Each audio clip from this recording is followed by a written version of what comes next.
அனைவருக்கும் வணக்கம். நான் உங்கள் ஜெயமேனுகோபால். இந்த ஜாதக அமைப்பு சூப்பர் அப்படிங்கிற தலைப்பில் நம்ம பேசலாம்.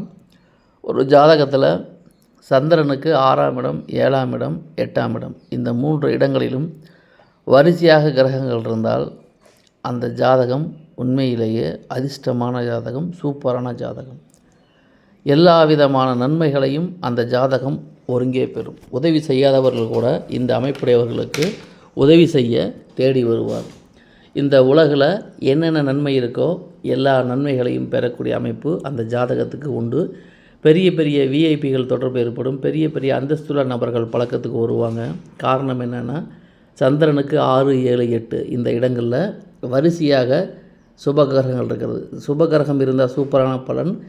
எந்த கிரகம் இருந்தாலும் 6, 7, 8 அதிகமான கிரகங்கள் இருப்பது, அதாவது 6, 7, 8 இந்த சந்திரனுக்கு இந்த 3 இடங்களிலும் வரிசையாக கிரகங்கள் இருந்தால் அது உண்மையிலேயே அபரிதமான நல்ல பலனை தரும். சுபகிரகங்கள் இருந்தாலும் சரி, அசுப கிரகங்கள் இருந்தாலும் சரி, சூப்பரான பலன்கள் ஜாதகருக்கு கட்டாயம் நடக்கும். சில பேர்த்துக்கு இந்த அமைப்பு இருந்தால் நடக்காததுக்கு காரணம் என்னென்னா, சந்திரன் இருந்த ராசி அதிபதி கெட்டு போயிட்டாருன்னா இந்த யோகங்கள் வேலை செய்யாது. அப்போ நம்ம பார்க்க வேண்டியது, சந்திரனுக்கு 6, 7, 8 இந்த பாவங்களில் ஏதாவது கிரகங்கள் இருக்கணும். அந்த கிரகங்கள் இருந்தால் நல்ல பலனை தரும்.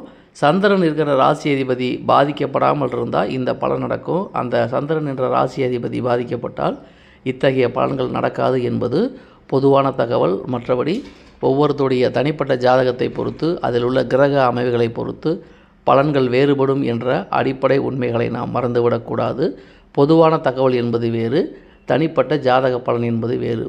பொது பலனை உங்கள் தனிப்பட்ட ஜாதக பலனோடு போட்டு குழப்பிக்கொள்ளாதீர்கள். பொதுவான பலன்களை பொதுவாகவே கேளுங்கள். இவையாவும் எல்லோருக்கும் நடக்கக்கூடியது. இருந்தாலும் உங்கள் ஜாதகம் பொது பலனை மாற்றக்கூடிய தன்மை உள்ளது.